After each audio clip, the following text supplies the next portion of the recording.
আজি বসন্ত জাগ্রত দ্বারে, তাই আজকের রেসিপিতে টক ঝাল মিষ্টির রং চারিধারে। ভিডিওর টাইটেল দেখে নিশ্চয়ই বুঝতে পেরেছ আমি আজকে কোন রেসিপিটা শেয়ার করছি। এই মুখরোচক পাপড়ি চাট আমরা ছোট থেকে বড় প্রত্যেকেই ভীষণ ভালোবাসি। তাই এই রেসিপিটা একদম সহজভাবে আর ঘরোয়া উপকরণ দিয়ে আমি বানিয়ে দেখাবো, যেটা খেতে ভীষণ ভালো হয় আর অল্পতে মন ভরে না। চলো ভিডিওটা স্কিপ না করে দেখতে থাকো, আশা করছি ভালো লাগবে। সবাইকে রান্নার ল্যাবে স্বাগত জানাই। আশা করছি সবাই খুব ভালো আছেন। সবাইকে দোল উৎসবের আগাম শুভেচ্ছা রইল। আজকে রেসিপিটা বানানোর জন্য আটা বা ময়দা যে কোনো একটা ব্যবহার করতে পারো, টেস্ট একই রকম আসবে। তবে হেলদিভাবে যদি বানাতে চাও তাহলে আটাটাই ব্যবহার করা ভালো। আমি এখানে 1.5 কাপ মতো আটা নিয়েছি। এতে আমি কিছুটা রিফাইন অয়েল দিলাম, এতে পাপড়িগুলো বেশ খাস্তা হবে। আর সঙ্গে দিয়েছি কিছুটা পরিমাণ মতো লবণ আর কিছুটা কালো জিরে। কালো জিরের গন্ধটা বেশ ভালো লাগে, তাই এটা দিলে টেস্টটা ভালো আসবে। এবার সবটা ভালো করে মিক্স করে ভালো মতো ময়ান দিতে হবে। ময়ানটা ঠিকঠাক দেওয়া হলো কিনা সেটা বোঝার জন্য আমি যেভাবে চেক করে দেখালাম সেভাবে তোমরা চেক করে নিতে পারো। আটাটা হাতের মুঠোয় নিয়ে চাপ দিলে দেখবে একটা ডোয়ের মতো হয়ে যাচ্ছে, কিন্তু তারপরে সেটাকে যদি আরেকটু চাপ দাও তখন দেখবে ওটা গুঁড়োর মতো ঝরে যাচ্ছে। আটা বা ময়দাটা যখন দেখবে এই রকম পজিশনে এসে গেছে তখন জানবে ময়ান দেওয়া তোমাদের ঠিকঠাক হয়ে গেছে। এরপর অল্প অল্প করে জল মিশিয়ে একটা শক্ত ডো বানিয়ে নিতে হবে, যেরকম আমরা লুচির জন্য ডো বানাই। দেখো এখানে আমার আটাটা মাখা হয়ে গেছে। এবার এটাকে ঢাকা দিয়ে কিছুক্ষণ রেস্টে রেখে দেবো। এতে আটাটা সেট হয়ে যাবে আর কতগুলো সবজিও ততক্ষণে আমার কাটা হয়ে যাবে। এখানে একটু আলু সিদ্ধ করে নেব, সেই জন্য আমি 2টো মিডিয়াম সাইজের আলু নিয়েছি। আলুটা ভালো করে জলে ধুয়ে নিয়ে সেটা প্রেসার কুকারে সিদ্ধ করে নেব।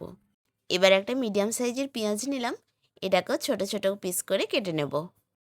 তোমরা কে কোথা থেকে আজকের রেসিপিটা দেখছো আমাকে জানিও। আর আজকের রেসিপিটা তোমাদের যদি ভালো লাগে তাহলে একটা লাইক কিন্তু অবশ্যই দিও। তোমাদের একটা লাইক নতুন ভিডিও বানানোর জন্য ভীষণ উৎসাহ দেয়। ফ্রেন্ডস আর ফ্যামিলির মধ্যে অবশ্যই শেয়ার করো। আর নতুন বন্ধু হয়ে থাকলে চ্যানেলটা সাবস্ক্রাইব করে আমার পাশে থেকো। আমি তোমাদের জন্য ভালো ভালো রেসিপির ভিডিও নিয়ে আসবো। দেখো এখানে আমার পেঁয়াজটা কাটা হয়ে গেল আর কিছুটা ধনেপাতাও আমি এখানে কেটে নিলাম। এবার যে আটাটা মেখে রেখেছিলাম সেখান থেকে কটা লেচি কেটে নিয়েছি। এই লেচিগুলো খুব একটা বড় কাটিনি, মোটামুটি মিডিয়াম সাইজেরই রেখেছি। লেচিগুলো দুপিঠে অল্প তেল মাখিয়ে নিলাম, এতে আমার বেলতে সুবিধা হবে। আমরা যেরকম রুটির জন্য লই বেলি তার থেকে একটু পাতলা করে লইটা এখানে বেলতে হবে। এতে পাপড়িগুলো বেশ ভালো করে ভাজাও যাবে আর সুন্দর খাস্তাও হবে। দেখো এখানে একটা লইকে বেশ বড় করে আর পাতলা করে বেলে নিলাম। এবার দেখো এখানে একটা ছোট্ট সাইজের আমি বাটি নিয়েছি, এইটা দিয়ে এক একটা পাপড়ি আমি কেটে নেব। তোমাদের কাছে এরকম যদি ছোট বাটি না থাকে তাহলে তোমরা ছোট ডিশ বা কোনো ঢাকনা ব্যবহার করতে পারো। আমি এখানে সব পাপড়িগুলো কেটে নিলাম। এবার একটা কাঁটা চামচ দিয়ে এই পাপড়িগুলোর মধ্যে ছোট ছোট করে হোল করে দেব। এই ছোট ছোট হোলগুলো যদি আমি না করে দিই তাহলে এই পাপড়িগুলো ফুচকার মতো করে ফুলে উঠবে। আমি এটা পাপড়ি চাট বানাচ্ছি, তাই এই হোলটা আমি করে রাখলাম। এবার খুব হালকা করে সাইড দিয়ে যে এক্সট্রা আটাটা থেকে গেছে সেটা তুলে নেব। এই আটাটা নেক্সট আবার যখন লইটা ব্যবহার করব সেটার সাথে মিশিয়ে নেব। দেখো কি সুন্দর পাপড়ির শেপটা এসে গেছে। এবার এই পাপড়িগুলোকে আস্তে আস্তে করে তুলে নিতে হবে। এই একই প্রসেসে বাকি আটাটা ব্যবহার করে আমি সব পাপড়িগুলো বানিয়ে নেব। তারপর এবার গ্যাসের ফ্লেমটা অন করে নিলাম।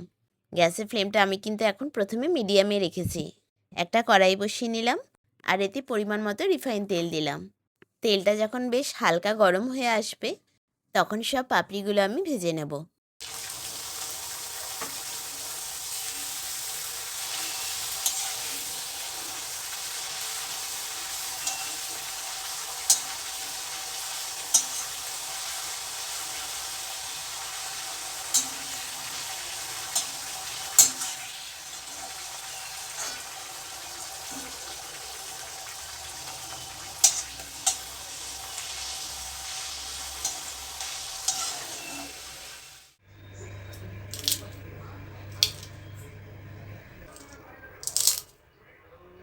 পাপড়িগুলো আমার সব ভাজা হয়ে গেল। আর আওয়াজ শুনেও নিশ্চয়ই বুঝতে পারলে পাপড়িগুলো কতটা খাস্তা হয়েছে। এদিকে আমার আলুগুলো সিদ্ধ হয়ে গেছে। এবার আলুগুলোকে খোসা ছাড়িয়ে নিয়ে ছোট ছোট পিস করে কেটে নেব। বন্ধুরা, এই রেসিপিটা তোমরা যদি এতক্ষণ দেখে থাকো তাহলে একটা লাইক কিন্তু অবশ্যই দিও।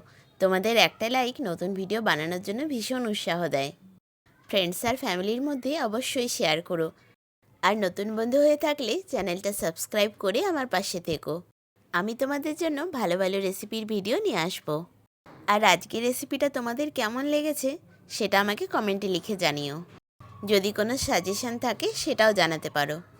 এখানে সব আলুগুলো আমার কাটা হয়ে গেছে। এবার টমেটোটা আমি ছোট ছোট পিস করে কেটে নিচ্ছি।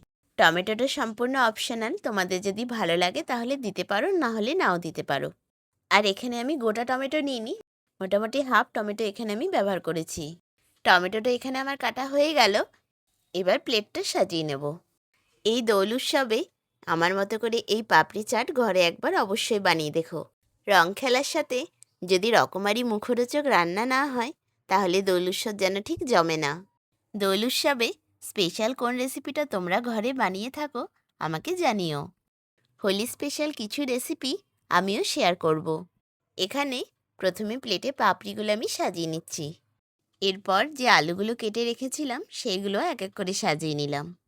এখানে উপর থেকে কিছুটা টক দই আমি দিলাম। এই দইটার সাথে আগে থেকেই সামান্য একটু চিনি আর সামান্য একটু লবণ একটু জল দিয়ে গুলে রেখেছিলাম। এরপর এক এক করে উপর থেকে সামান্য একটু চাট মশলা, একটু ভাজা মশলা ছড়িয়ে দিলাম। ভাজা মশলার মধ্যে ছিল শুধু শুকনো লঙ্কা আর একটু জিরে। কিছুটা বিট লবণও দিলাম। সঙ্গে কয়েকটা ভেজানো ছোলা, একটু টমেটো কেচাপ, একটু গ্রিন চিলি সস, পেঁয়াজ কুচি, ধনেপাতা কুচি আর টমেটো কুচিটা দিয়ে দিলাম। আর লাস্টে উপর থেকে কিছুটা সেও ভাজাও আমি দিলাম। বাস রেডি হয়ে গেল আমাদের মুখরোচক পাপড়ি চাট। এটা তোমরা কিন্তু ঘরে অবশ্যই ট্রাই করো। দেখবে ছোট থেকে বড় প্রত্যেকের ভীষণ ভালো লাগবে। হোলি স্পেশাল এই রেসিপিগুলো আমাদের বাড়িতে তো হয়েই থাকে। তোমাদের কেমন লাগলো তোমরা আমাকে জানিও। ভালো লাগলে একটা লাইক কিন্তু অবশ্যই দিও। তোমাদের একটা লাইক নতুন ভিডিও বানানোর জন্য ভীষণ উৎসাহ দেয়। ফ্রেন্ডস আর ফ্যামিলির মধ্যে অবশ্যই শেয়ার করো। আর নতুন বন্ধু হয়ে থাকলে চ্যানেলটা সাবস্ক্রাইব করে আমার পাশে থেকো। আমি তোমাদের জন্য ভালো ভালো রেসিপির ভিডিও নিয়ে আসবো। আর বেল আইকনটা প্রেস করে রেখো, তাহলে আমি যখন নতুন ভিডিও আপলোড করব তোমাদের কাছে নোটিফিকেশান চলে যাবে। সবার দোল উৎসব খুব ভালো কাটুক। আজকের মতো টাটা, দেখা হবে আবার একটা নতুন রেসিপির সাথে। সবাই ভালো থেকো।